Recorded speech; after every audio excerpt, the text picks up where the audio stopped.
morning, everyone, and welcome to today's Saginaw City Council meeting. Especially welcome to all our students and their teachers who are with them. We appreciate you being here. The meeting will be open today with, where do you go? With our, with the prayer and pledge led by Council Member Clint Bryant. Let's pray. Our precious Heavenly Father, we thank you for the beautiful day that you've given us.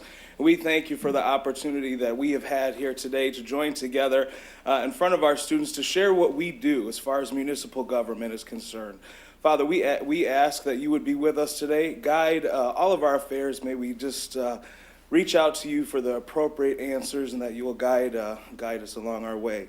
We ask that you would keep every person in this chamber and every person in our city safe, Father God, and protect our workers. Build up a hedge around our community. In your name I pray. Amen. Amen. I pledge allegiance to the flag of the United States of America and to the republic for which it stands, one nation, under God, indivisible, with liberty and justice for all. Please be seated.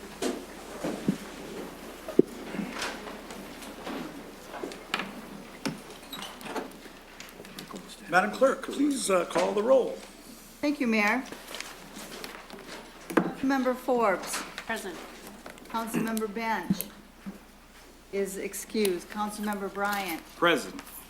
Mayor Pro Tem Moore. Present. Councilmember Cesar. Present. Councilmember Millen. Here. Councilmember Balls is absent. Councilmember Allstash. Present. And Mayor Clock. Here. We have 7 members present, 2 absent. Thank you. Good evening, everyone. Because this is a public meeting, we ask that all members of the audience please remain quiet and refrain from speaking, interrupting, or otherwise disrupting the meeting. Also, this is a good time to remind everyone, and perhaps especially those of us sitting up here, to please turn off or silence all electronic devices. Madam Clerk? Thank you, Mayor. I have a couple announcements today. The next City Council meeting will be Monday, April 1st, and it will start at 6:30 p.m. Also, the 2019 yard waste service will begin the first week of April. Yard waste collection is the same day as your regular trash day. And yard waste materials must be in paper yard waste bags or in a 35-gallon or smaller garbage can, not weighing more than 50 pounds, and it must have a yard waste sticker affixed to the front of the can. Yard waste stickers are available at the city clerk's office. Also, the compost site will open April 1st. Hours for the 2019 season are Monday through Friday, 7 a.m. to 3 o'clock p.m. Saturday hours are 8 a.m. to 12 o'clock noon during the months of April, May, October, and November. During the months of June through September, the compost site will be open the second and fourth Saturdays of each month from 9 a.m. to 12 o'clock p.m. noon. Next on our agenda, Mayor, we have a proclamation, and it's declaring March 31st of 2019 as Cesar Chavez Day, with the American GI Forum as our special guest. Thank you. It's my honor today to present this proclamation, and I understand accepting the proclamation will be Robert Stricker, Herlinda Sanchez, Gilberto Guevara, and Manny Lopez. Is that correct? If you would, why don't you step right up to the podium?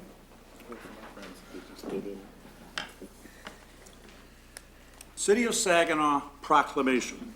Whereas Cesar Chavez, the most important Latino leader in U.S. history, was born March 31st, 1927 in Yuma, Arizona, to Librado and Juana Chavez. And whereas young Cesar and his family moved to California following seasonal work after losing both their farm and store in 1937 as depression intensified and years of drought forced thousands off the land. And whereas Cesar Chavez toiled as a farm worker alongside men, women, and children who performed daily backbreaking labor for meager pay and in deplorable conditions, Cesar Chavez devoted his life to correcting those injustices and to remind us that every job has dignity, every life has value, and every person should have the chance to get ahead.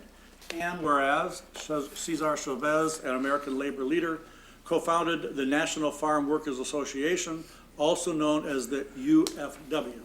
Cesar Chavez became the best-known Latino American civil rights activist and was strongly promoted by the American labor movement. Chavez led his demonstrations with nonviolence and was instrumental in defending and protecting the rights of farm workers. And whereas the values that Cesar Chavez strove to live out in all his endeavors include service to others, sacrifice, a preference to help the most needy, determination, nonviolence, tolerance, respect for life, celebrating community, knowledge, and innovation. And whereas 2019 marks the 16th year of the American GI Forum of Saginaw, a veterans organization celebrating and honoring Cesar E. Chavez. Since 2003, the American GI Forum has upheld his legacy of service, conviction, and principled leadership that serves as an inspiration for all Americans. Now therefore be it resolved, I, Floyd Clark, Mayor of the City of Saginaw, on behalf of my fellow council members, do hereby proclaim Sunday, March 31st, 2019, as Cesar Chavez Day in the City of Saginaw, and call upon the citizens of this community to reflect on and honor the life of this distinguished leader, veteran, and American. In witness whereof, I have hereunto set my hand and caused the seal of the City of Saginaw to be affixed this 18th day of March in the year of our Lord, 2019. Signed, Floyd Clark, Mayor. Councilpersons, Brenda F. Moore, Mayor Pro Tem, Michael D. Balls, Annie Bench, Clint Bryant, Jamie Forbes, John Milne, Bill Ashtash, and Autumn L. Scherzer, and Timothy Morales, City Manager. Please step forward and start at the down.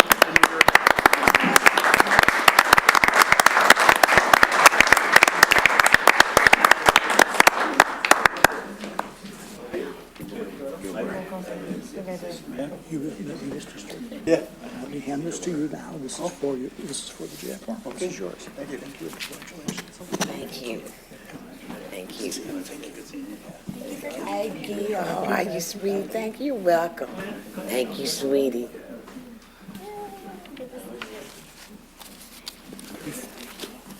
Before you have a seat, you're welcome to say a few words if you'd like.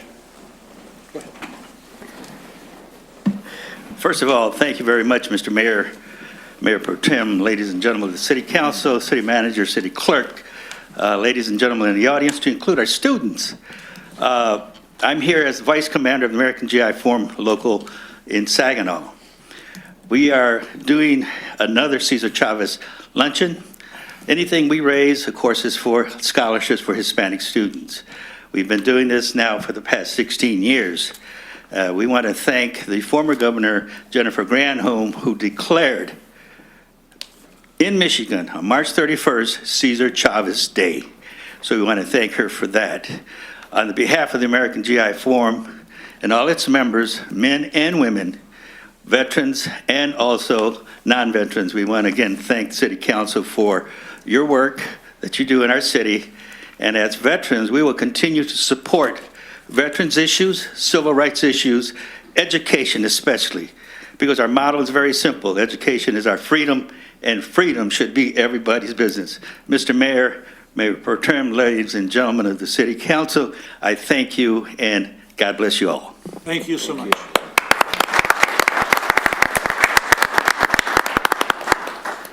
Madam Clerk. Mayor, our next order of business is public hearings. The purpose of a public hearing is for the members of the public to address council as a whole and for council to receive information from the speakers for consideration regarding specific action being requested of us. Speakers must limit their remarks to the subject of the public hearing. Please begin by stating your name, address, and your relationship to the subject of the public hearing. The first speaker will be considered the main presenter or designated representative, and you will be allowed 10 minutes to speak. Other speakers will be limited to 3 minutes.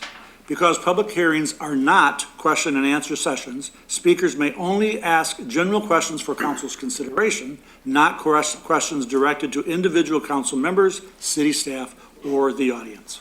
Madam Clerk? Thank you, Mayor. Our first public hearing is on a request to terminate the Brownfield Plan 15 Menards Redevelopment Project at 2100 Veterans Memorial Parkway. Are there anyone here to object to the termination? Anyone here to object to the termination? Mr. Miller, welcome again. Good evening, Mayor, Mayor Pro Tem, council members. I'm not here to object. Just to clarify briefly, Yolanda and I and several other staff members have been working diligently on the Brownfield authority, sort of our objectives, and formed a committee to review new brownfields. Just to clarify in this one, Menards has done a tremendous amount of work at their site in the city of Saginaw. There was a proposed project at one time to do some further work. It also involved the Racer Trust property, which was a lion's share of where the project would have landed.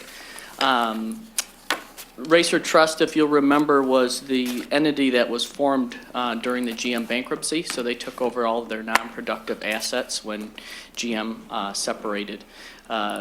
Racer ended up with the nodular site that's across from Saginaw Metal Castings operation that was in existence for several years. There was a potentially planned expansion in the old, where the footprint of the old nodular building was. But due to some really complicated environmental and geotechnical issues, they weren't able to build there. It used to be a parking lot in that area, if you'll recall, when the plant was up. They demolished the site, General Motors did. They cracked the walls of the basement foundation, and then they backfilled the building footprint in the basement. And when Racer took over the property, they shut off the pumps that drained the site of water.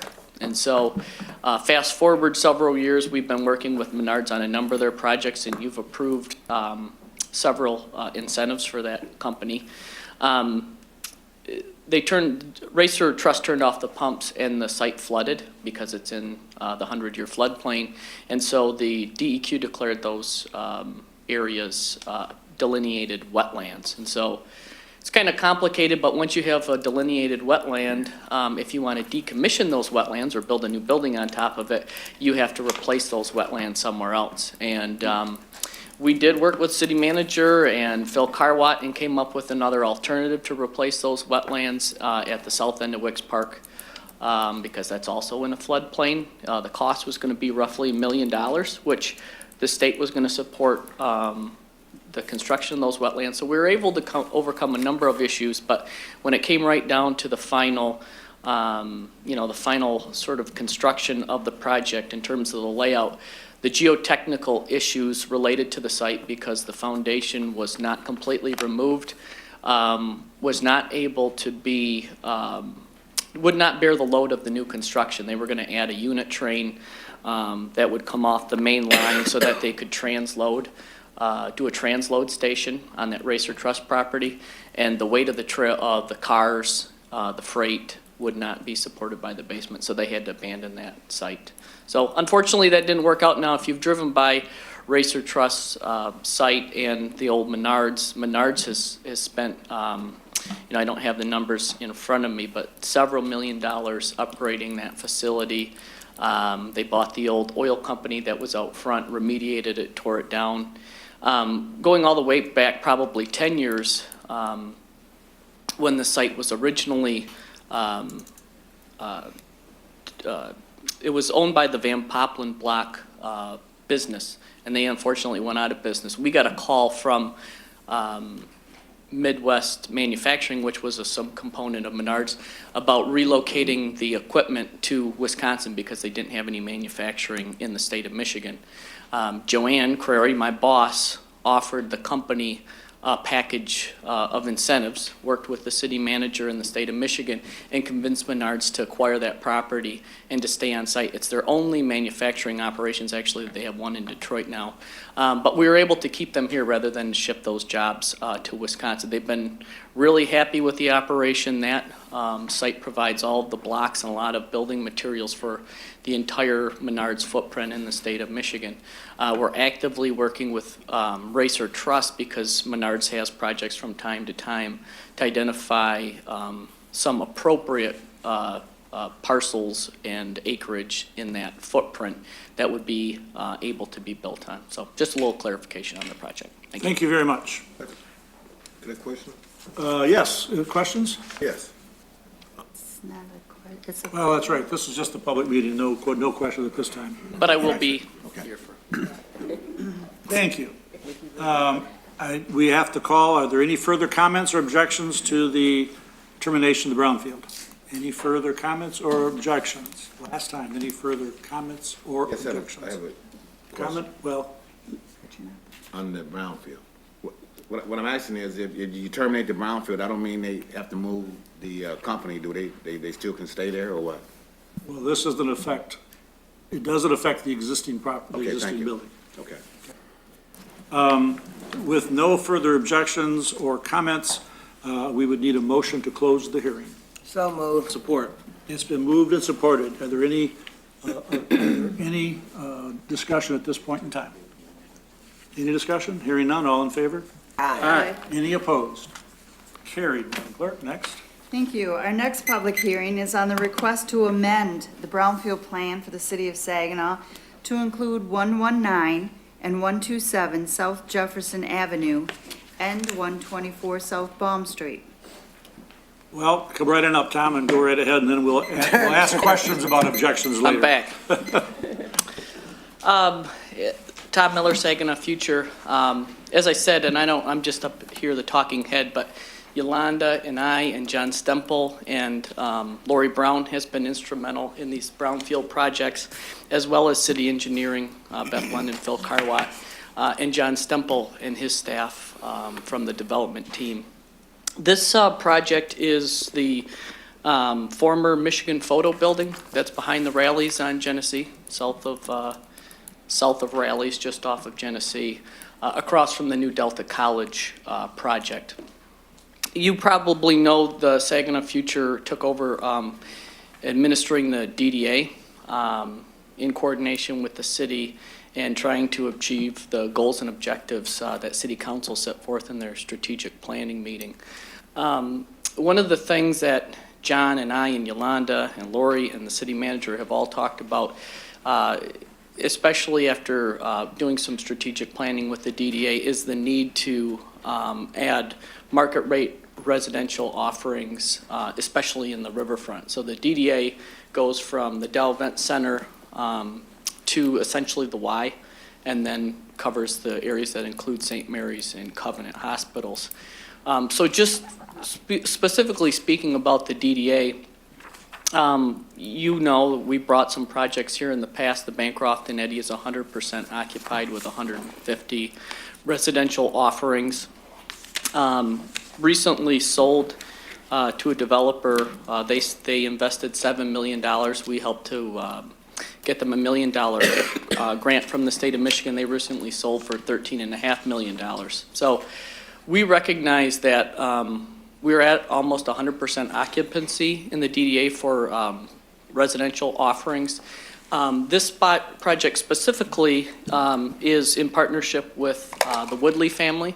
So Lamar Woodley and his wife Jordan, who purchased the building, they own a number of commercial interests around the country, and this is their first development in the city of Saginaw.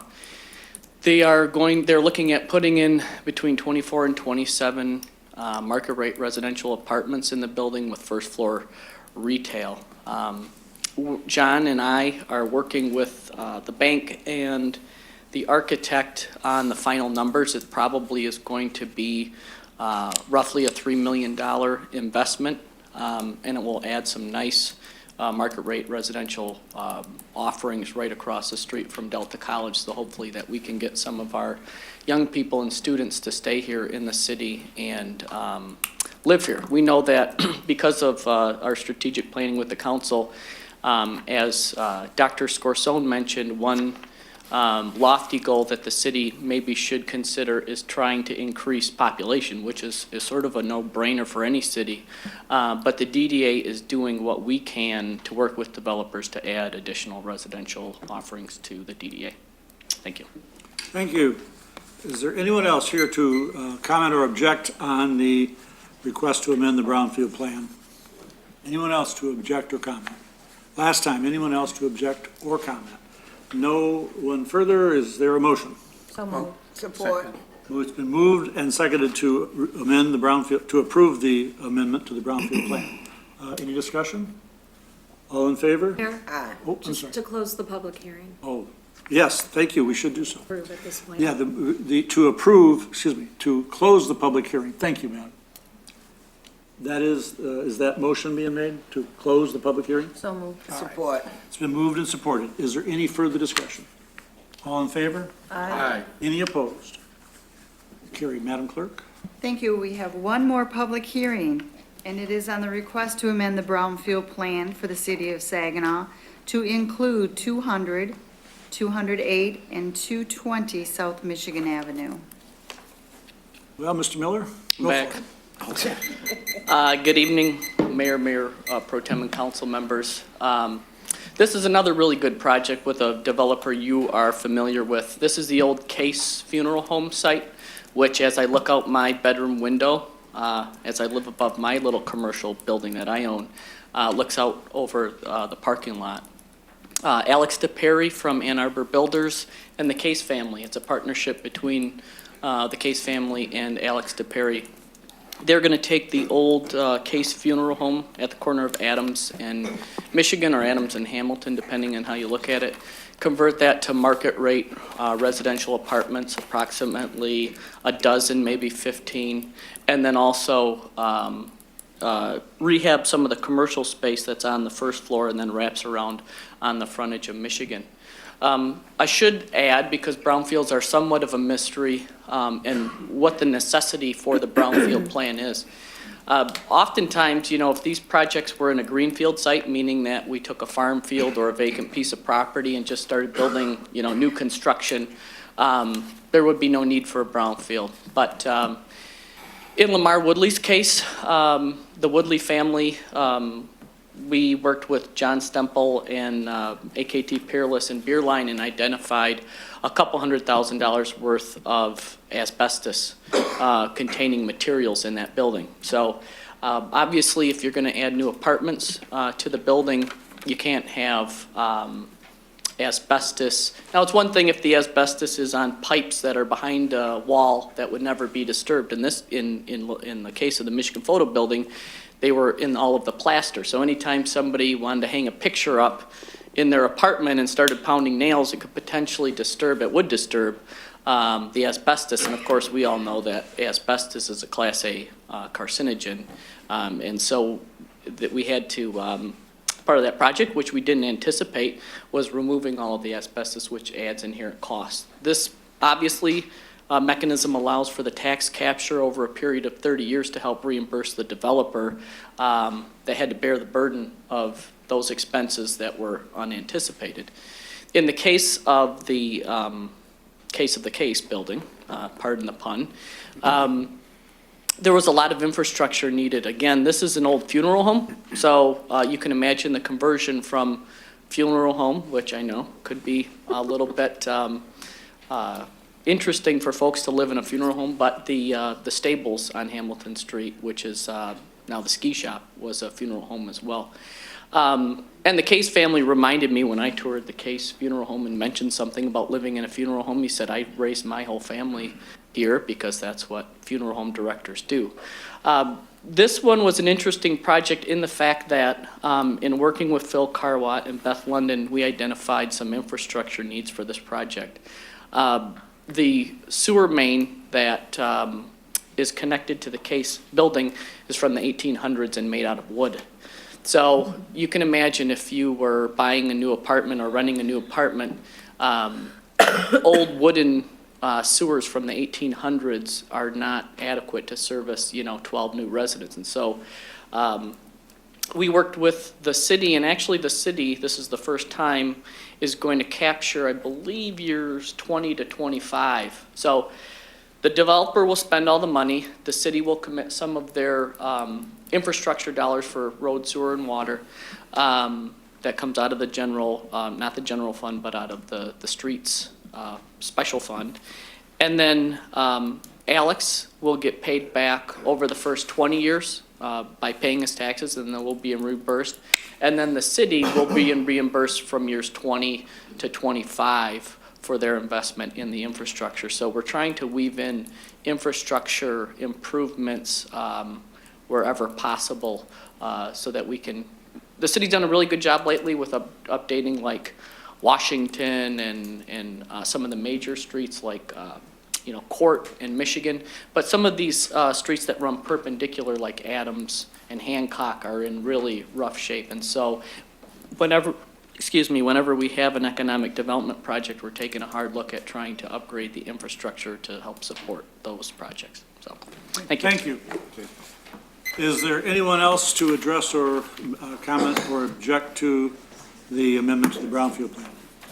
Anyone else to address the amendment? Anyone else for the last time? Hearing none, I'd entertain a motion to close the hearing. So moved. Support. It's been moved and supported. Any further discussion? All in favor? Aye. Any opposed? It's carried, Madam Clerk. Thank you, Mayor. We are now at public input. Okay. I want to welcome all those who have signed up to address council tonight. Thank you for sharing with us your thoughts and input. Hearing from the citizens we represent is very important to us. We ask that you speak slowly and clearly so we don't miss what you have to say. When called to the podium, please introduce yourself and state your home address. Let us know if you'll be speaking solely for yourself or on behalf of a group.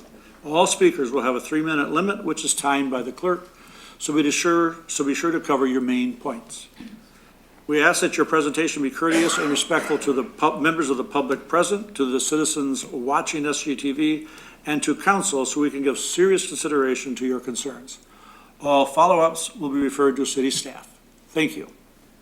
Thank you, Mayor. Our speaker this afternoon is Jane Fitzpatrick.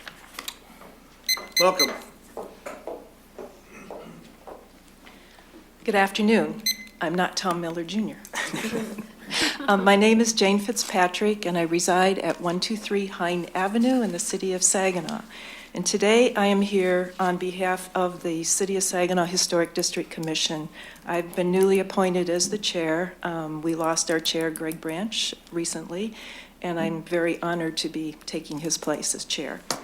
I'm also here to talk about the resolution number 5 on your agenda for restoration of the state historic tax credits. On February 29th of this year, the Historic District Commission passed a resolution of support for Senate Bill 54 and House Bill 4100 of 2019. These are twin bills that were both introduced last month.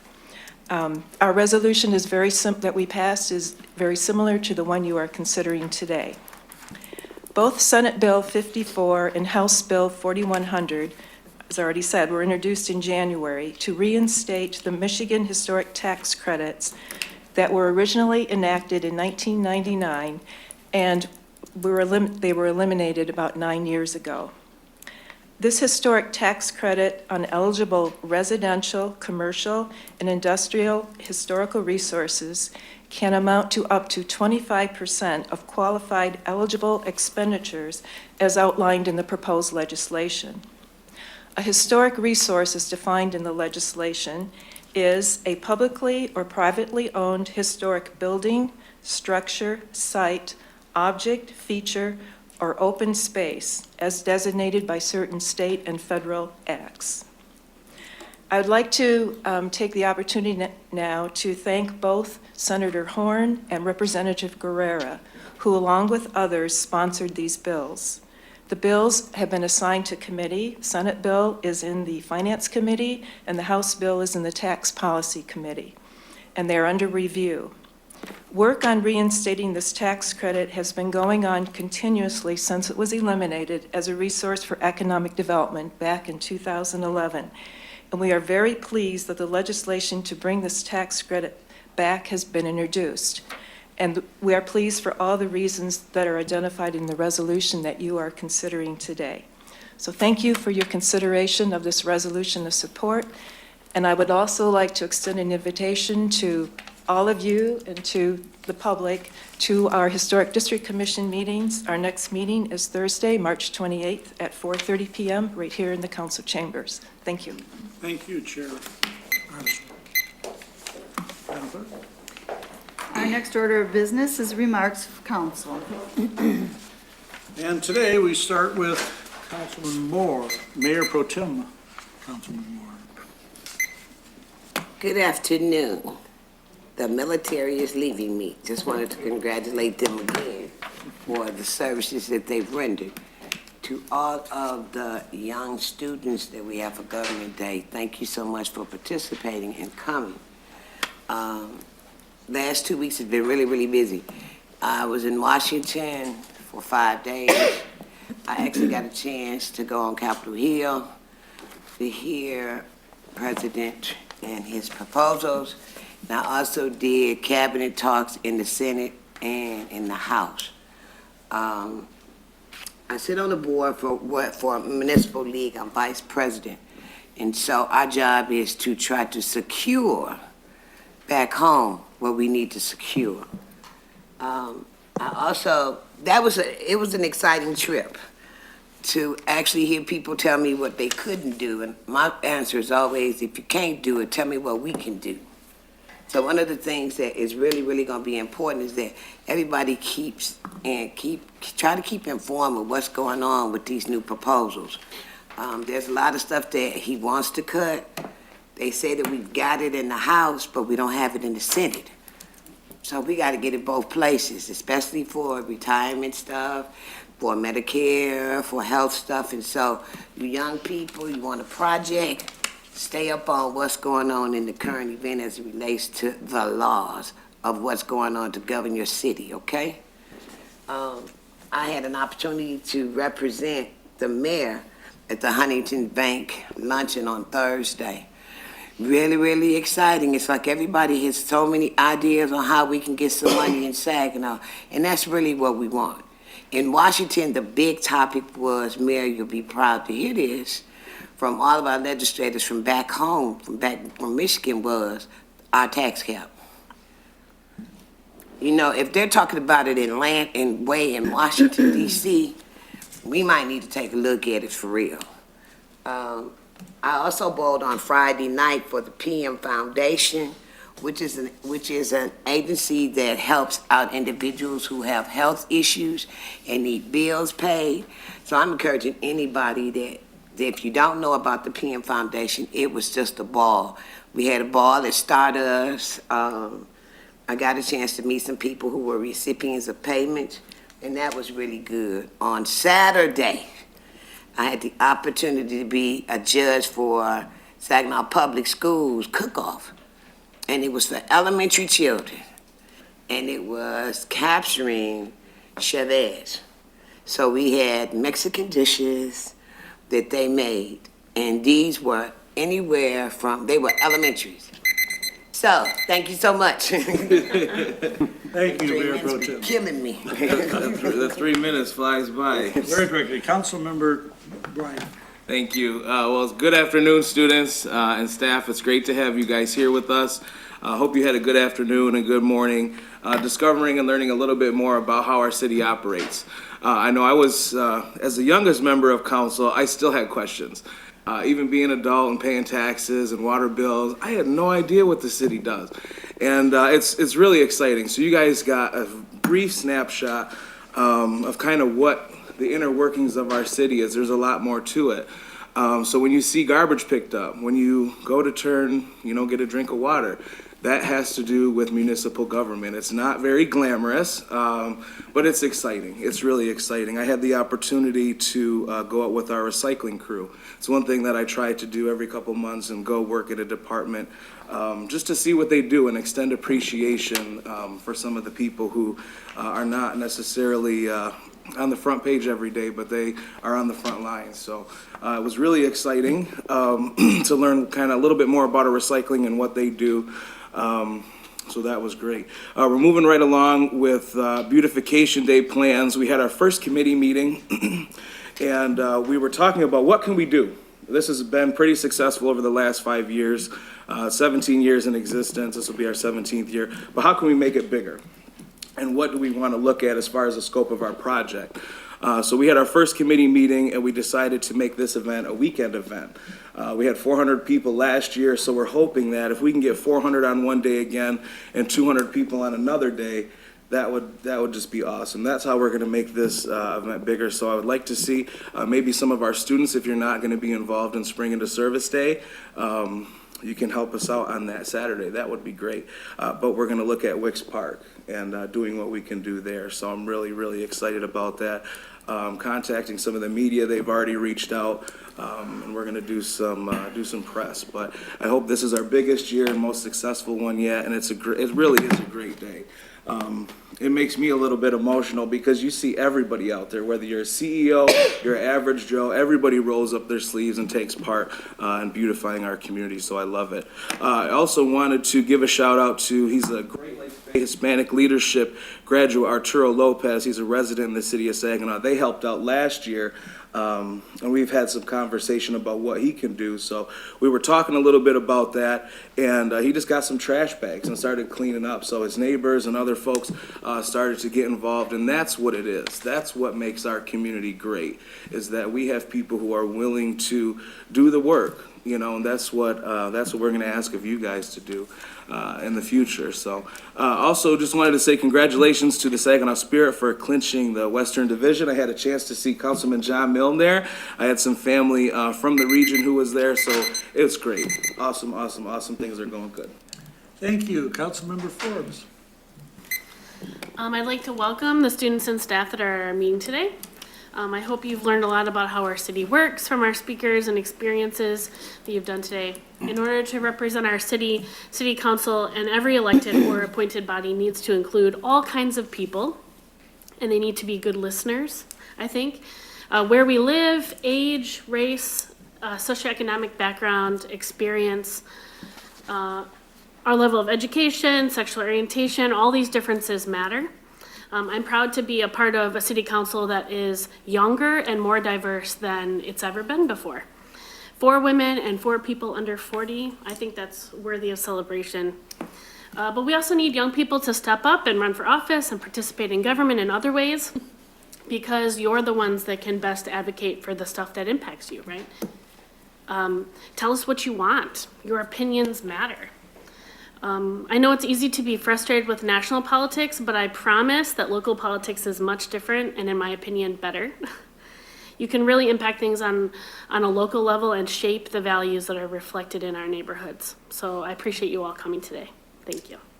Thank you, Councilmember Ostash. Hi, good afternoon. So yeah, welcome students, and I see you had a pretty packed agenda this morning, including the water tower tour, so that's always exciting. Just want to bring up something too. Councilman Brandt, also, he kind of was talking about the Saginaw Spirits. I actually work with one of their gold judges, and it's kind of exciting right now too, because even during the week, they've been having sellout seats, so that's a pretty exciting thing for our city. Another thing I want to mention too is I want to thank Tom Miller for coming up here and speaking today. And one of the things that he talked about with the students in the room that's important, if you kind of look at Saginaw right now, it's kind of in this big development down in our downtown, and which is really important for a city, because if you're familiar with Jane Jacobs and some of her philosophies, you have to develop your cities from the urban core, and then it starts to redevelop itself back out again. It starts to build itself. So that was really important, and I just wanted to kind of mention that too, because I got that out of his presentation. Also, Jane, thanks for coming and talking on behalf of the Historic District Commission. I was a member of that commission for 12 years. I was a chairperson for that. I had to resign to be on city council this year, of course. But the tax credit that she's talking about really is important, because it's 25% back on whatever they spend to develop a building or a business, or people that are just trying to do renovations on their homes. And if you're not familiar with Saginaw's historic districts, this is for the local historic districts, which means it's designated locally here in the city under ordinance. And it covers 3 different neighborhoods: Heritage Square, Old Town, Michigan Avenue. We have the Armory, Jefferson 1 building, and one of the most significant pieces that's a single entity district is the Temple Theater that everybody's familiar with. So these ordinances are in place to help protect these buildings under historic properties. So again, thank you, Jane, for coming and sharing that with us today. That was good information. Another thing I'd really like to mention too is the YWCA had on February 28th, they had about 85 volunteers, packed over 200 boxes, and they did a big food drive with the United Way of Saginaw County and the Food Bank of Eastern Michigan. So I kind of want to thank them for that. And I was not able to attend, but I saw a lot of the photographs, and the parking lot was packed. It was pretty impressive. And Mayor, that is all I have. Thank you, Councilmember Balls. Thank you, sir. I'd like to welcome students here too today through Government Day and for the advisors for coming along with you guys. I would also like to thank the speakers for speaking about the thing they spoke about today, especially the historical district. We need to keep those things running at all times. People come and invest their hard-earned monies into those houses, and those houses are like sinkholes. I mean, the more money you put into them, the more you find out you got to put in them. But to have people to come and put that money in our city to keep it beautified is a beautiful thing for the city of Saginaw. As a matter of fact, I had an opportunity to go to one of the historical district places this weekend, the Temple Theater, last Tuesday. And they had a Cuban band there, and they were awesome. There was over 10 to 12 people there in that group, and they touring all over the country, and they happened to come to Saginaw. So I'd like to thank the Temple Theater for bringing them here. It was some awesome music. So if anybody had the opportunity to go, I'm sure you had a good time like I did. You know, we had to thank them too for bringing groups like that, you know, with different type of music to come to the city of Saginaw like that. It was really nice. We don't have a lot to say today. I had the opportunity to take my little brother in the Big Brothers program to breakfast this morning because of the Government Day. So I was kind of happy to take a day off and spend time with my little brother. It's been a win-win so far. So it's all been a good day. Thank you. Good. Councilmember Milne. Thank you, Mayor Clark. Congratulations, everyone attending today. I have kind of a mix of things that have happened and things coming up. Part of our redevelopment work, we have new signage going up in the riverfront Saginaw areas. You're all familiar with our street signs. Certain neighborhoods have a little logo on them. Might be for your high school, might be for the historic district, Heritage Square. Riverfront Saginaw now has street signs going up with the Riverfront Saginaw logo. If you look up almost all the way along Washington, Michigan, and Hamilton, you'll see. So when people are in the Riverfront District or looking for it, they know where they are. This is in addition to the larger signs that were put up last fall. I attended on Friday the Go Great Lakes Convention and Visitors Bureau annual meeting in Midland, and that is for the entire Great Lakes Bay region area. Bay City, Midland, Saginaw provide the leadership for that, and they are very interested to keep working with Saginaw to raise our profile. I brought home some topics to discuss with other members of city staff and people like our Riverfront Development Commission to keep us in, and there are some great things coming this summer to this whole region. We have a ladies professional golf tournament coming to Midland in July. We have a soccer tournament for junior soccer that they told me they booked 3,000 hotel room nights already. They have to go as far as Ogemaw County to get all the room nights they need. So there are going to be thousands of people in our area that may not have seen it before, and we need to get them places like the SVRC. Local event, the West Side Civic Association is gearing up for their annual Easter egg hunt in April. They have 27,000 little plastic eggs, and they have 56,000 candies they're going to be putting in them. They get a lot of volunteers. They have little parties to do that. That will keep them busy. I wanted to congratulate Miguel Mike Gomez, Lieutenant with the Saginaw Sheriff's Department, on becoming the first Hispanic undersheriff in the history of the Saginaw Sheriff's Office.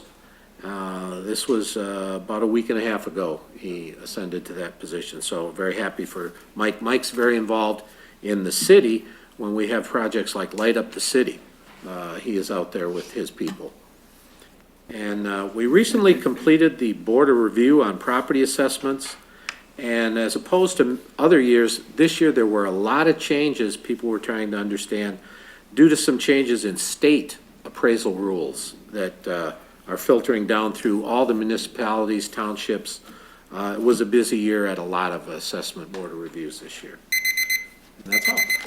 Thank you. Councilmember Cesar. Thank you, Mayor.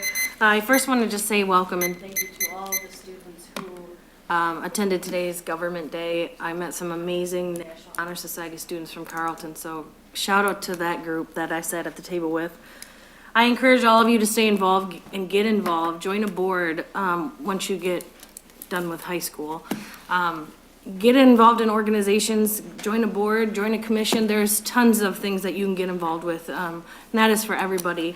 But just make sure that if you find your passion, find what you love, and then get involved, because there's something for everyone. I do want to say congratulations to the American GI Forum for all that you do in the community, even though you've stepped out. But you guys are very involved in the scholarships, and what you bring back, or what you contribute to the community does make an impact. So congratulations, and thank you for that. I do want to also say, excuse me, congratulations to all the YWCA honorees for the 2019 Women of Achievement. We just gave Leola Wilson, and our own councilwoman, Jamie Forbes, did nominate her as one of the Lifetime Achievement Award winners. So that's just one of the many honorees that are being honored this Wednesday, March 20th at 5:30 p.m. at the Horizon Center. So if you can go, I do serve on the Racial Justice Advocacy and Racial Justice Committee for the YWCA. So give them a plug in. Please attend and support the YWCA's event. And then lastly, I am truly looking forward to attending my first MML Capital Conference today, tomorrow, excuse me, and Wednesdays with my fellow council members. It's going to be very impactful, lots of insights and some good workshops with our fearless leader, Mayor Pro Tem. So that's all I have, Mayor. Thank you. To start off, a little bit of a somber note, I don't recall if we mentioned it before, but a former assessor of the city of Saginaw passed away a couple of weeks ago, Jim Wacker, and he was a longtime employee of the city, and we were sorry to see him pass. I also want to real quickly thank all the students for attending. I hope you enjoyed it. I can tell you that I enjoyed watching you perform this morning at the city council meeting that you performed, the mock city council meeting, and I thought everyone who participated did really, really well. Afterwards, you had some great questions. I hope that if you have more, you make sure you follow up with any city council member, any staff member of the city. We'd all be happy to answer your questions. There's a lot more information we can give you. And the city website also is a great place for information if you have more questions or even are just interested in learning more in general. For the students, I want to advise you, after the council meeting, you're welcome to stick around if you want to have some photo opportunity here at the chambers. That'd be fine. So I know some of them are asking, so I'd be happy to let you do that. I do want to mention, not our Mayor Pro Tem is going to get 2 kudos today. She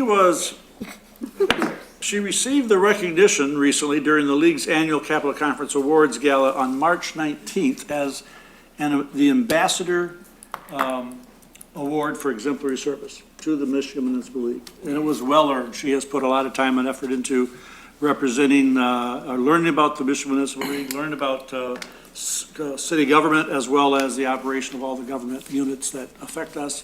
And she has represented Saginaw very well, and I want to thank you for that.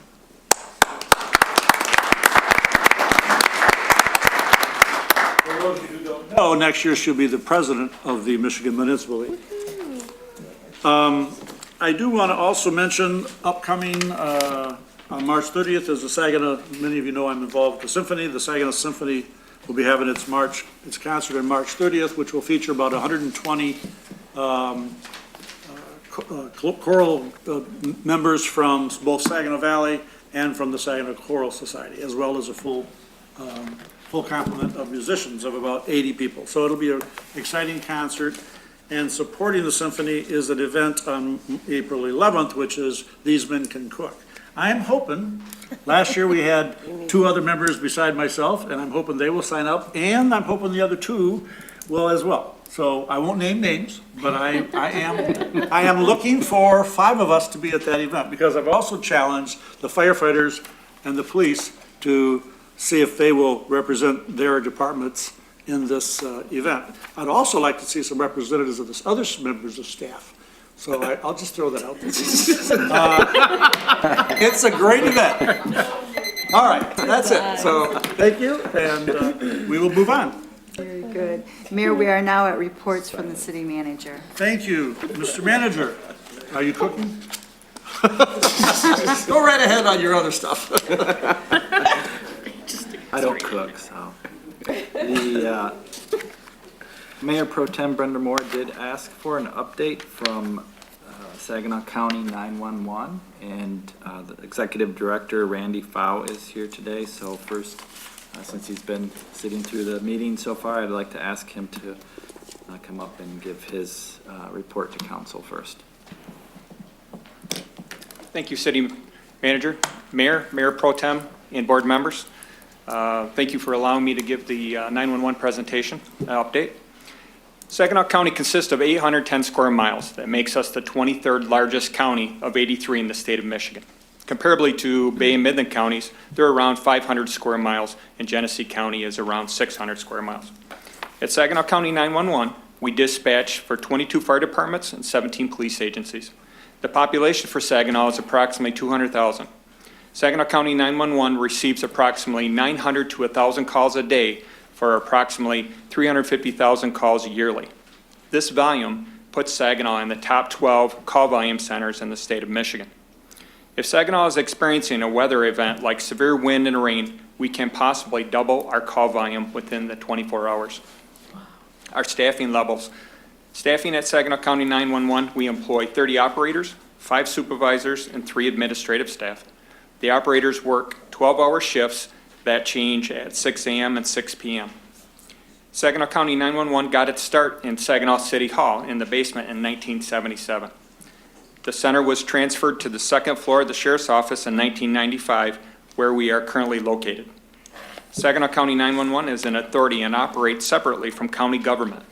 Saginaw County 911 is governed by 13 board of directors representing the city management, township management, police, fire, and county government. Before 911, residents were responsible for knowing 3 separate 7-digit numbers to reach first responders. 911 was established in the nation in 1968 in Haleyville, Alabama, and we just had our 50th anniversary last year. In 1992, Senator John Siskey created an interlocal agreement that all phone companies will pay a surcharge fee to support 911 in Saginaw County. The current surcharge is $265 per device that can call 911.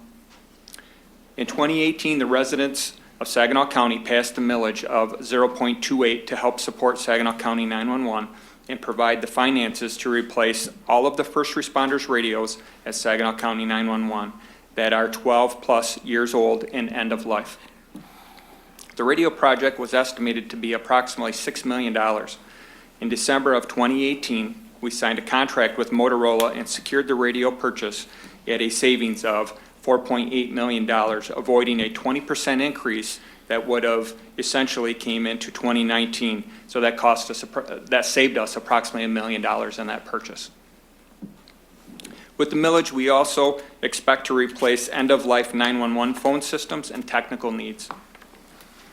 Saginaw County 911 is currently working with the Great Lakes Bay Consortium, which consists of 9 911 centers in the Bay region to collaborate for technical needs and cost sharing.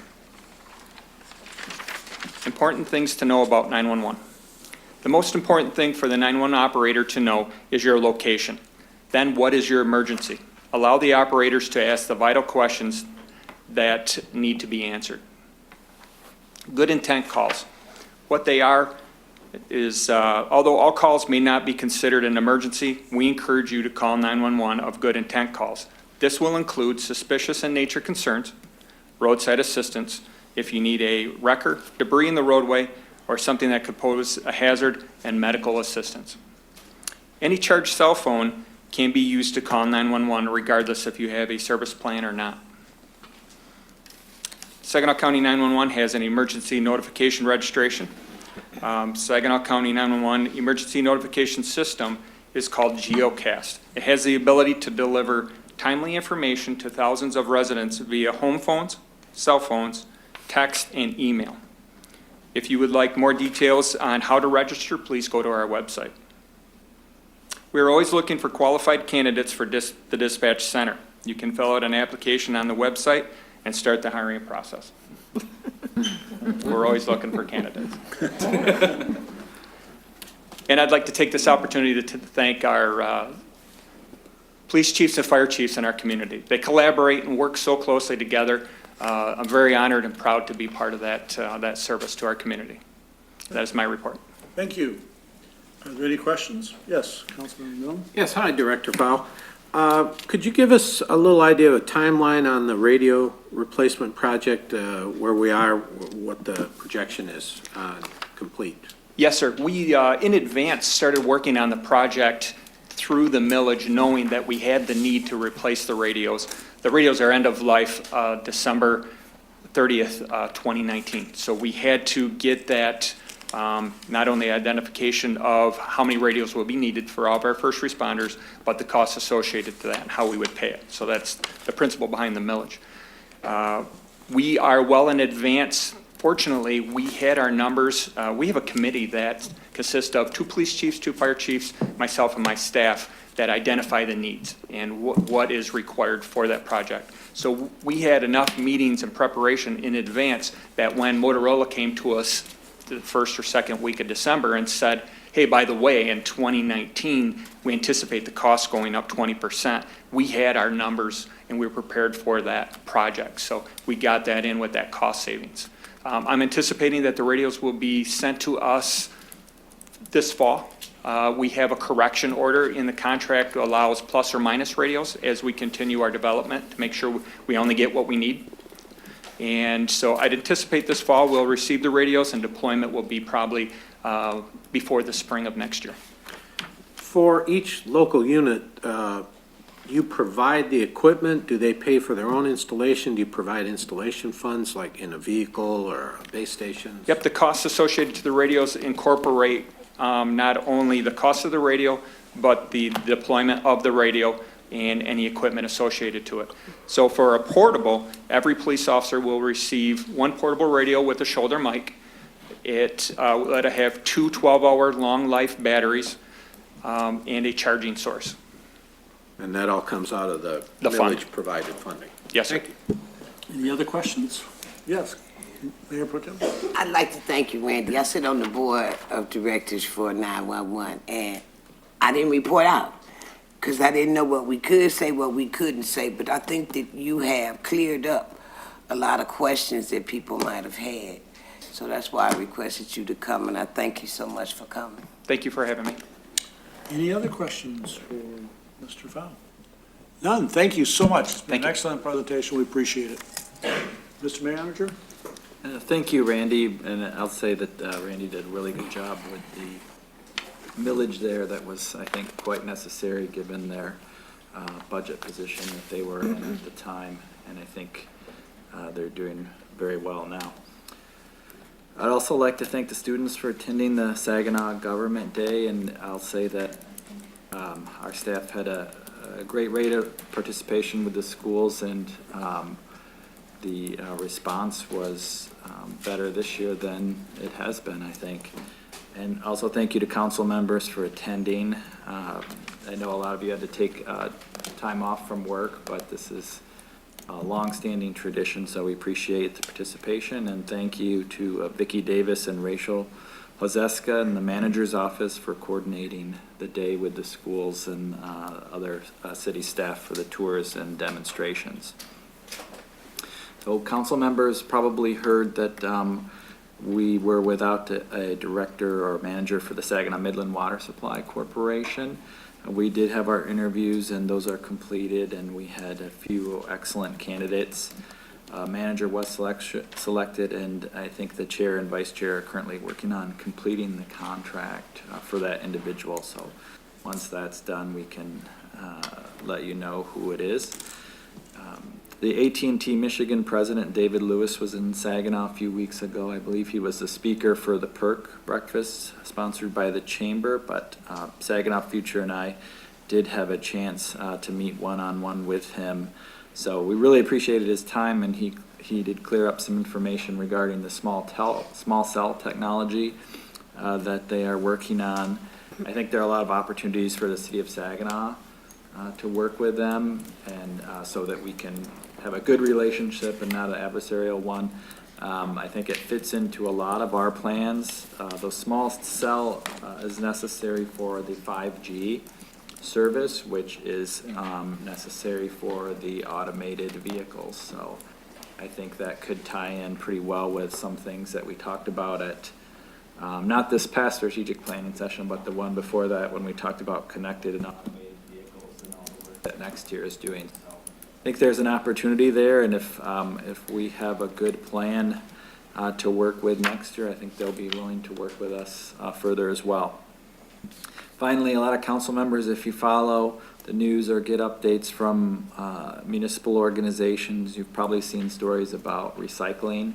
There has been a big change in the cost of recycling in recent years. It used to be something where we got a credit on our costs, but that market is no longer the way that it was, and the cost of recycling there actually is a cost now instead of a credit to recycling, but we have Phil Carwat, the Director of Public Services, and I have talked about it. We know several years ago, City Council passed a resolution in support of recycling and directed that.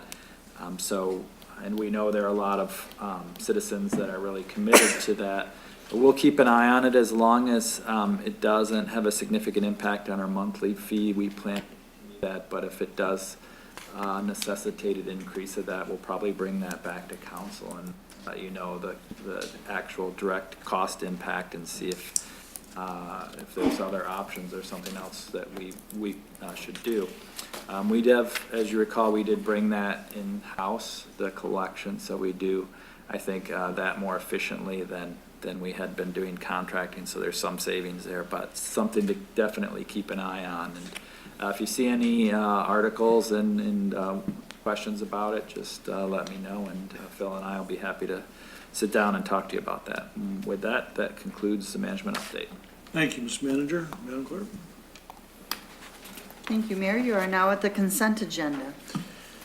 The agenda has been available at City Hall, on the city website, and on SGTV Channel 191. I need a motion to approve the consent agenda, consent agenda items, leaving room for exceptions. So moved. Support. It's been moved and supported, and are there any exceptions? Yes, sir. All Number right. 6. Can you pull number 6 out, please? Number 6. All right. Are there any other exceptions? Any other exceptions? With exception of number 6, all in favor? Aye. Any opposed?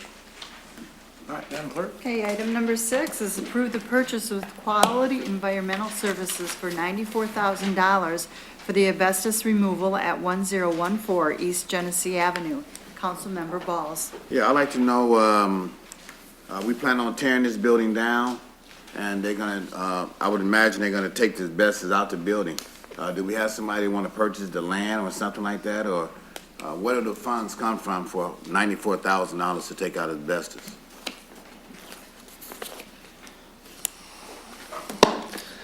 Good afternoon, Mr. Mayor, members of council. So this, it is a demolition project. It's a joint project between the city and the land bank.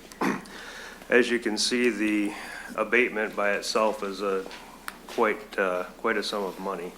So we work cooperatively with the land bank on some of these demolitions, just because it doesn't take as big a bite out of either of our budgets.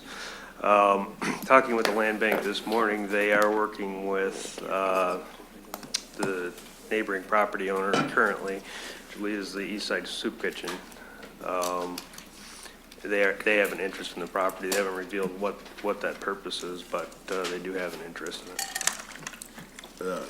They want to buy the land, they expect us to give it to them, or what? But those negotiations are between the land bank and I don't have any of those details. I mean, I'm just saying, I know the county got way more money than we do. Why they don't, normally when they tear these down, do it automatically go, the land goes back to the county? It already is in the hands of the land bank. So why they not taking care of all this? All the expenses? Why they not taking care of this asbestos? Because we work cooperatively with them, particularly on these high dollar amount projects. It significantly impacts both our police and fire operations. I'm sure the police chief can speak to the recent arson activity that's occurred there, as well as the criminal activity that has been ongoing there for years. So it is in our best interest to help the land bank with removing these blighted properties. I would prefer them to help us out by taking care of all of it, because they got way more money than we do. I'm just saying, and then they end up getting the tax base and stuff like that on the county land, so I just don't agree with it. John, is this block grant demolition dollars that we're using? It is. So block grant, one of the keys for block grant is blight removal in low to moderate income neighborhoods. So this is, I think, a good use of these funds. Alternatively, as it is a big expense, the land bank could just move on from it. It's really something that their board has to decide to do. So I think these kind of cooperative engagements that we have really help us out in the city. And we have to remember that the county land bank, it's not the county general fund, is a landowner of last resort. So if they did not want to operate, that hotel would be in our hands and it'd be 100% our responsibility, which I think the mayor can probably tell you when he was on the city attorney's office, we had all of those properties as city property. So it is a pretty, I think, good arrangement that we have with them. And in this case, I think it is the environmental work and it does fit in well with the block grant goals. Thanks for the explanation. Councilmember Milne? I think it's worth pointing out, as the manager and Mr. Stumple mentioned, it's certain block grant funds are able to be used for this. Other demolition funds we have available to the city are often restricted to residential properties, and this being a commercial property, we have to look to the right pot of money to be able to make progress on it, and that's something we share with the county we recently completed a big demolition project at the Baker Perkins site, which being commercial required the land bank to help with that one because it's a commercial site. We couldn't do a thing. We did not have the level of funding for that. So this one being cooperative is very useful. Councilmember Ostash? Yeah, I was just gonna try and look it up. Who currently owns that property right now?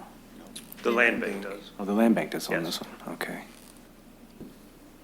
Any other questions? I do want to comment, this property's been vacant for many, many years, probably 2 or 3 decades by now, and it's been in this condition and deteriorating, so getting it removed will be, it's not historical property of any kind, so getting it removed will be beneficial. Yes, Does that include the front building as well? That on the corner, right on the corner? Yes. So that the hotel in the front? Yep. It does. Just wanted clarification, thank you. yes, Councilman Bowles? So it's been not only educational for me, but for the students too, to Yes. learn how government work and how we get things done. So thanks for the explanation. I appreciate it. Understand as well, this is, excuse me, ahead. this was a priority of the city, to remove that building, to remove that blight. And without assistance from the land bank, it's likely it would continue to sit there for a period of time. Now, I've seen a lot of other properties in the city that's been standing for a long time that I know need to be taken down, like some gas stations and stuff like that, that have the neighborhoods looking horrible. Do people need to come to the city or to the county to request that those buildings be taken down too? Or how did that happen? We're aware of, for the most part, all of the vacant, abandoned buildings in the city, and we just try to prioritize, based on the need. This particular building being right on East Genesee, the main thoroughfare leading into the city, it doesn't look very good. So we do have some methods as to how we decide which one. We'd like to do them all. Obviously, that would be a good thing to get the blighted buildings out of every neighborhood, but with limited resources, we do the best we can with that. And John is, and his staff is limited to, based on the state law and our ordinances, because all of those abandoned buildings are not owned by the land bank. A lot of them are still privately owned, and unless they're dangerous, we cannot impact the demolition of that building. We can withhold certificates of occupancy, which would be based upon inspections, but to be able to compel an individual to demo a building just because it looks unsightly we're pretty limited in that way. Yes, Councilman. Just another question too. Of this demolition that they're going to do on this old hotel, what is the total cost of the demolition? The demolition itself without the hazardous material and the asbestos abatement is around 75,000. And then we're contributing 94,000. We're splitting it 50%. Okay, so they're paying 94, we're paying 94. Correct. Okay. Of how many joint ventures do we get into? Because I don't know this information, that we do this with the land bank over the past. Because I'm thinking of a couple instances where I don't think we shared any of the cost. Shared it with, Kahan Buildings downtown, Saginaw. And then the old, I was reading the newspaper articles on the hotel that was demolished. correct. Right. Because the Kahan Building alone was 325. Correct. We didn't participate in that. Right, we at all. didn't. Okay, so I think Councilman Balls is making a good point. Okay. Any other questions? All right. Now we entertain a motion on number 6. It's on you, Michael. Would you care to make a motion on number 6? If not, we can entertain from anybody else. I'll move that we accept item 6 on the consent agenda. All right, is there a second? I'll second. All right, it's been moved and seconded. Is there any further discussion? Hearing none, all. Yeah. Okay. I do. Councilman, Mayor Pro Tem? I guess I need to clear something up. Michael, are you comfortable with this? I'm just saying, they're gonna do it. I mean, I don't have any problem with moving. It's just, I just want to explain to me, you know, what's the process? So other words, what you're telling me is almost $200,000 to take the asbestos out the building, but they only take $75,000 to tear it down.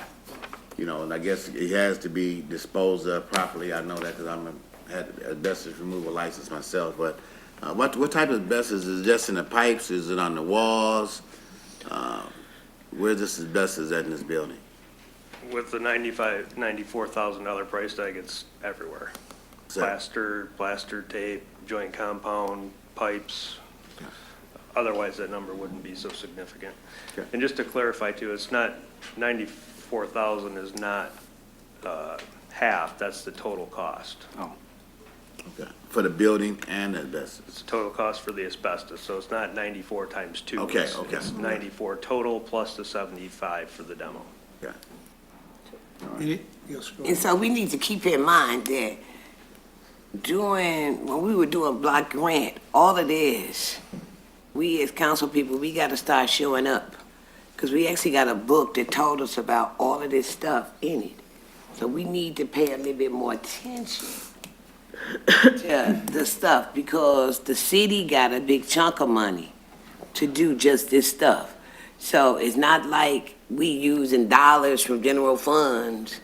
This is from a special pot, which the president wants to cut from us already. So we need to do as much as we can, as fast as we can. So I just wanted to make sure you were comfortable, sir.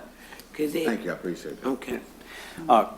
Councilwoman Moore, she brings up a good point, and I also did see that part of the block grant presentation. There was basically just a dollar figure that I'd like to note. Maybe it'd be a little bit more helpful if we knew at that time too what that amount of money was being approved for and what properties we were looking at. So, little detail for next year.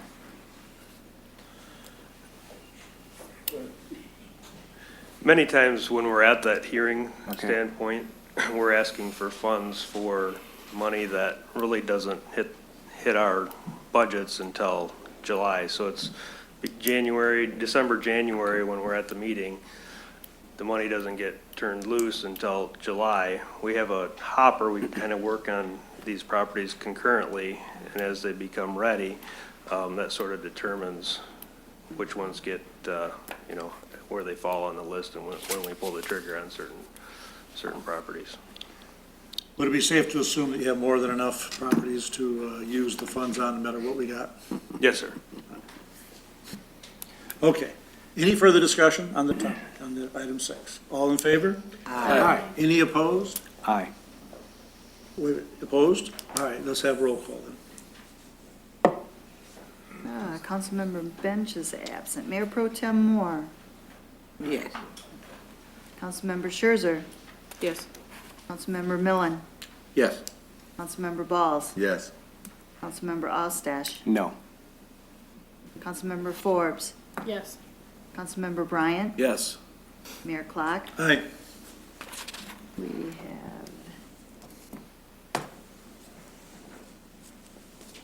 7 yes and 1 no. So it is carried. Yes. All right, thank you. Next item on the agenda. Next order of business is boards, commission, and committee reports. All right, are there any boards, commissions, or committee reports at this time? Just like to note that the planning commission meeting for March 22nd, or excuse me, March 26th has been canceled because of no business coming before the commission. Any other reports, boards, or commissions? Hearing none, Madam Clerk, next item. We are at appointment of boards and commission members. We need a motion to approve items 1 through 7 of appointments, leaving rooms for exceptions. So moved. Support. Are there any exceptions? I'd like to draw one out, please. All right, which one? Number 1. Number 1. 1 is accepted at this time.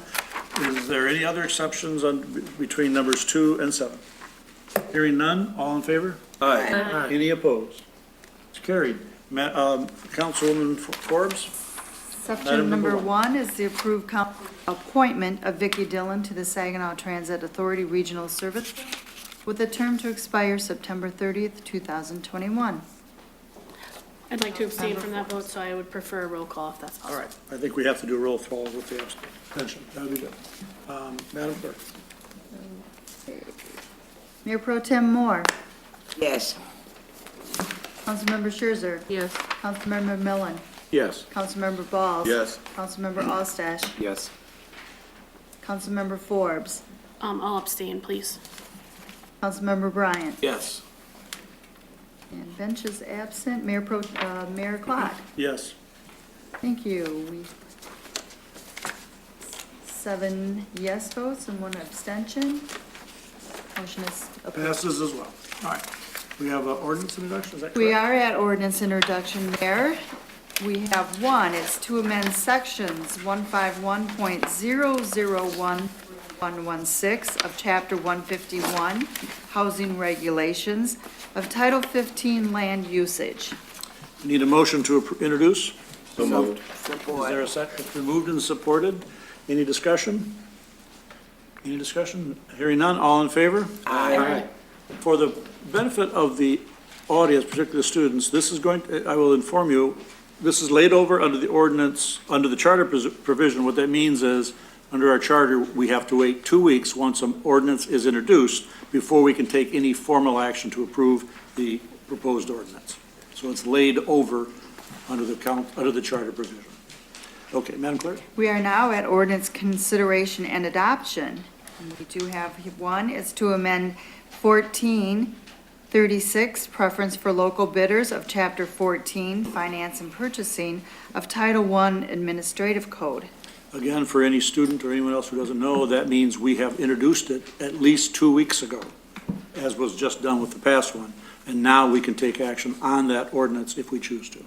Is there a motion to adopt the proposed ordinance? So moved. Support. It's been moved and supported. Is there any discussion on the proposed ordinance? Any discussion? Hearing none, all in favor? Aye. Any opposed? All right, it's carried. Madam, we have a question, Councilman Walls? The reason why you lay it over is that's to give people who may have interest in that to come back and. That is a good point. Thank you. Yes, it is to, if anyone, any public who hasn't heard about it, has an objection, has a question, has input, that gives them a 2-week period in which to do so before any formal action is taken on that ordinance. Thank you, Councilman Ball. That's a very good point. Okay, next item. Here we are at resolutions. Our first one is certifying the 2019 single lot assessment tax roll. Is there a motion to adopt? So second. It's been moved and seconded. Is there any discussion? Hearing none, all in favor? Aye. Any opposed? Carried. Madam Clerk? Our second resolution is terminate Brownfield Plan 15, Menards Redevelopment Project, located at 2100 Veterans Memorial Parkway. Is there a motion to So adopt? move. Support. It's been moved and supported. Is there any discussion? Yes. Yes, Councilman Balls? Now, when we terminate this brownfield there with NAR's property, what does that do for them or not do for them, or is it gonna cost them any more money to? Mr. Manager? Or Tom, Mr. it doesn't Miller. cost them any money. It doesn't impact their current operation at all. Just terminating the plan that they had submitted for that.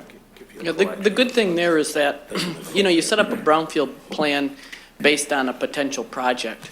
Sometimes things don't go as planned, and then if the project doesn't come to fruition, there isn't any investment, so there's no need for tax capture. So it won't impact anything, any existing operations or any of the people that work there currently or their, any of the potential projects. It just means that the project that we had slated and we're working on didn't work out, and so the next one we'll just have to bring a new brownfield plan because it'll be completely different from the project that they're doing now. All right, thank you. Yep. Councilman Tom? Mill, I'm sorry. As long as I had you up there. Sure. I wanted to see, in this case, we identified some property that we might have been able to use for a wetland mitigation trade. Yep. That's kind of in our pocket then, if some future project should come up. We've identified a spot that might work for a wetland trade for any future project then, correct? Yeah, I mean, those are some of the challenges that the city has. We're looking at that with Delta College. The pilings, for instance, the geotechnical issues. A lot of this area, especially along the riverfront, was sawdust. And so when you start to build buildings, and it happened with the new jail, it happened with Delta College. So you have floodplain, wetland, and then soil compaction geotechnical issues, which highlights the need for city council's support of some of these. But you're right. In this case, we do have some areas set aside for wetlands. Ironically, in talking about this project, the DNR dedicated I think 500 more acres of wetlands in the Crow Island, which you could hit a golf ball. I don't like golf, but if you did like golf, you could hit a golf ball from that Menards project to Crow Island. But we couldn't get credit from the DNR. There's just no mechanism for that. So that's something that we're working with Senator Horn on, as well as nationally, to try and figure out how we might be able to bank up some wetlands if we did have future issues. So, thank you. Thank you. Any further discussion? Hearing none, all in favor? Aye. Any opposed? It's carried, Madam Clerk. Our third resolution, amend the Brownfield plan for the city of Saginaw to include the Michigan Photo Redevelopment Project at 119 and 127 South Jefferson Avenue and 124 South Baum Street. Is there a motion to adopt? So Yes. move. Support. It's been moved and seconded. Is Ms. Scherzer, Councilman Scherzer seconded? Get it It's right. okay. Is there any further discussion? Hearing none, all in favor? Aye. Any opposed? It's carried. Our next resolution is to amend the Brownfield plan for the city of Saginaw to include the Case Block redevelopment project at 200, 208, and 220 South Michigan Avenue. Is there a motion to adopt? Yes. Support. It's been moved and supported. Any discussion? All in favor? Aye. Any opposed? It is carried. Our final resolution this afternoon is in support of Senate Bill 54 and House Bill 4100 for the reinstatement of state historic tax credits. Is there a motion to adopt? So move. Support. It's been moved and supported. Any discussion? All in favor? Aye. Any opposed? It is carried.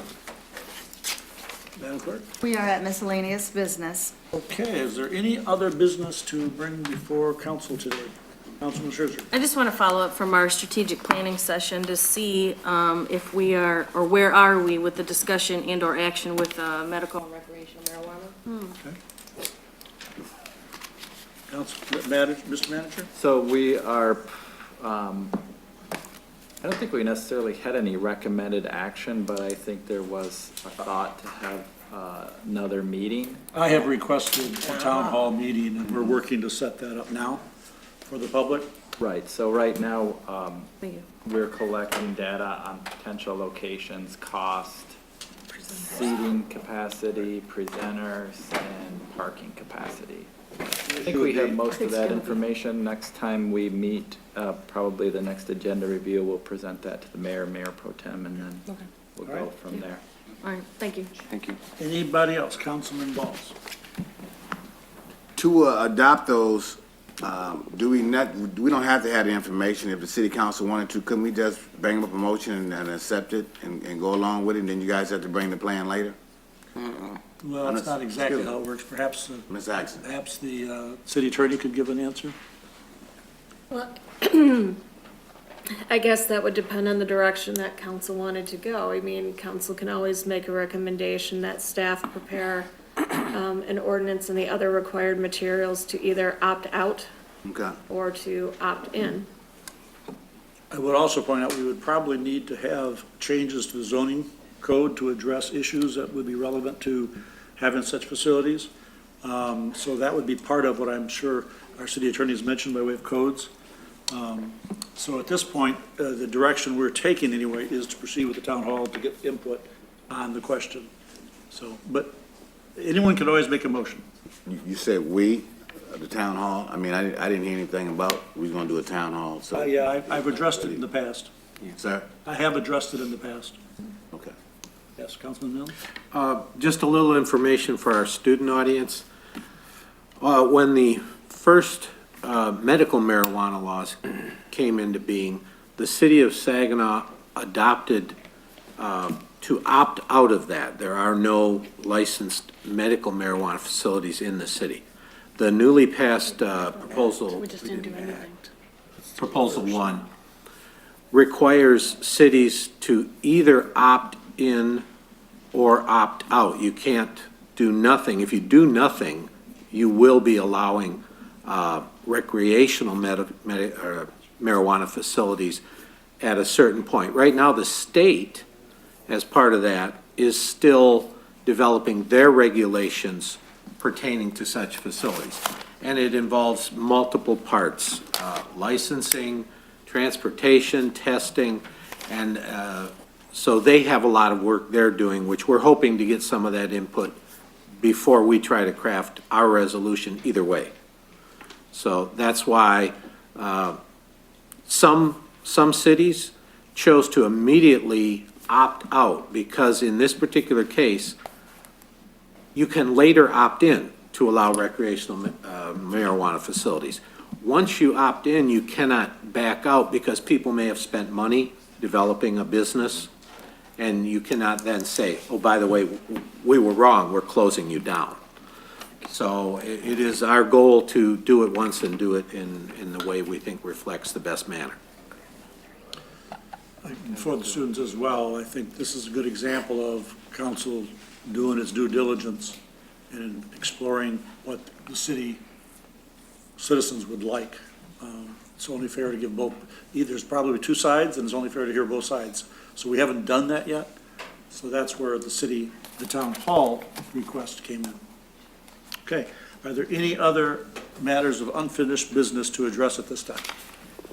Yes, Mayor. I'd like to say I'm excited about all of my fellow council people representing in Lansing with me for the rest of the week, and to be at the celebration on tomorrow.